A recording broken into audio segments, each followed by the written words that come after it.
ನಮ್ಮ ತಂದೆ ಅವರು ಏನೋ ಕತೆನೋ ಏನೋ ಇನ್ನೊಂದು ಮದುವೆ ಮಾಡಿಕೊಂಡ್ರು. 8 ವರ್ಷ ಚಿಕ್ಕ ಈ 3 ಮಕ್ಕಳಿದ್ದಾಗಲೂ ಅದನ್ನು ಹೆಂಗೆ ಸಾಕಬೇಕು, ಅಯ್ಯೋ ಮಕ್ಕಳಿಗೆ ತಾಯಿ ಇಲ್ವಲ್ಲ, ಹೌದು ತಾಯಿ ಆ ಮಕ್ಳಿಗೊಂದು ತಾಯಿ ಬೇಕು ಅಂತ ಅಲ್ಲಿ ಇನ್ನೊಂದು ಮದುವೆ ಮಾಡಿಕೊಂಡ್ರು.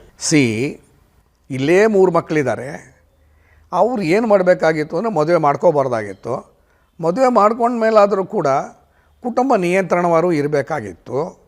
ಇಲ್ಲ ಅವ್ರ ಹೆಂಡತಿ ಮದುವೆ ಮಾಡ್ಕೊಂಡ್ಮೇಲೆ ಆಯಮ್ಮನಿಗೆ ಒಂದು ಮಗು ಆದರೂ ಸಾಕು ಅಂತಾರು ಸುಮ್ಮನೆ ಇರಬೇಕಾಗಿತ್ತು. ಅದು ಏನೂ ಮಾಡ್ದೇ ಕುಟುಂಬ ಕಲ್ಯಾಣ ಯೋಜನೆ ಅನ್ನೋದು ಮರೆತು ಬಿಟ್ಟು ಫ್ಯಾಮಿಲಿ ಪ್ಲ್ಯಾನಿಂಗೇ ಗೊತ್ತಿಲ್ಲದೇ 1 2 3 4 5 ಸಡ್ರಿ 6 7 ಒಬ್ಬರ ಮಕ್ಕ ಒಬ್ಬರು ನೋಡ್ಕೊಂಡ್ರೆ ನನ್ನ ಮಕ್ಕ ನೋಡಿ, ನಾನೇ ಹೇಳ್ತಾ ಇರೋದು ಇಷ್ಟು 7 8 ಮಕ್ಕಳು.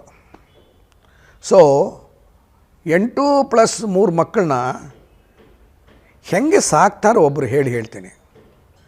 ಆಮೇಲೆ ಯಾವ ಮಕ್ಕಳಿಗೆ ಏನು ಸುಖ ಕೊಡ್ತಾರೆ ಹೇಳಿ? ಒಬ್ಬನ ಇಬ್ಬರಾಗಿದ್ದರೆ ನಿಜವಾಗಲೂ ತಾಯಿ ಮೊದಲೇ ಇಲ್ಲ, ತಂದೆ ಪ್ರೀತಿ ಮೊದಲೇ ನನಗಿಲ್ಲ. ಯಾಕೆಂದರೆ ಅವ್ರು ಯಾವಾಗಲೂ ಸಾಯಂಕಾಲ ಆಯಿತು ಅಂದ್ರೆ ಕುಡಿಯೋದು, ಬೀಡಿ ಸೇದೋದು, ಸಿಗರೇಟ್ ಸೇದೋದು. ಕೋರ್ಸ್ ನಾವು ಬಂದಿರೋದು ಬ್ರಾಹ್ಮಣರ ಕುಟುಂಬದಿಂದ ಬಂದರೂ ಕೂಡ ನಮಗೆ ನಾಚಿಕೆ ಆಗುತ್ತೆ, ನಮಗೆ ಆ ಜಾತಿಯಲ್ಲಿ ಹುಟ್ಟೋದು ಅಂತಲೇ ಹೇಳೋಕ್ಕೆ ನಮ್ಮ ತಂದೆ ನೆನೆಸ್ಕೊಂಡ್ರೆ ನಮಗೆ ಬೇಜಾರಾಗುತ್ತೆ. ಬಟ್ ಅಷ್ಟು ಮಕ್ಕಳಾಯಿತು. ಒಂದೇನು ಅಂತ ಹೇಳಿದ್ರೆ ಮಕ್ಕಳಿಗೆ ಕುಟುಂಬ ಚಿಕ್ಕದಾಗಿದ್ದರೆ ಚಿಕ್ಕ ಸಂಸಾರ ಚೊಕ್ಕ ಸಂಸಾರ. A small family is a neat family. ಇದೆರಡೂ ಇಲ್ಲ, ಅನುಭವಿಸ್ಲಿಲ್ಲ. ಅದು ಹುಟ್ಟಿದ ಮಕ್ಕಳುಗಳಿಗೂ ನೆಮ್ಮದಿ ಇಲ್ಲ. ಆಮೇಲೆ ಇದು ಸಾಕಬೇಕು ಅಂದರೆ ಕಷ್ಟ. ನಮ್ಮ ತಂದೆ ಇನ್ನೊಂದೇನು ಅಂತ ಹೇಳಿದ್ರೆ ತುಂಬ ಧೈರ್ಯಶಾಲಿ.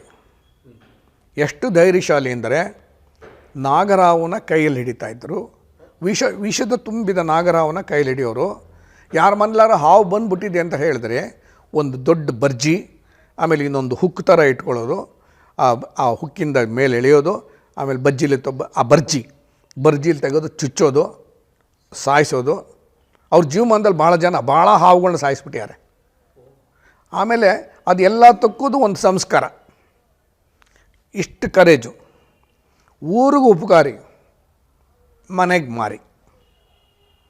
ಪ್ರತಿಯೊಂದು ಕೆಲಸನೂ ಊರಿನವ್ರಿಗೆ ಏನು ಬೇಕು ಅಂದರೂ ಮಾಡೋರು.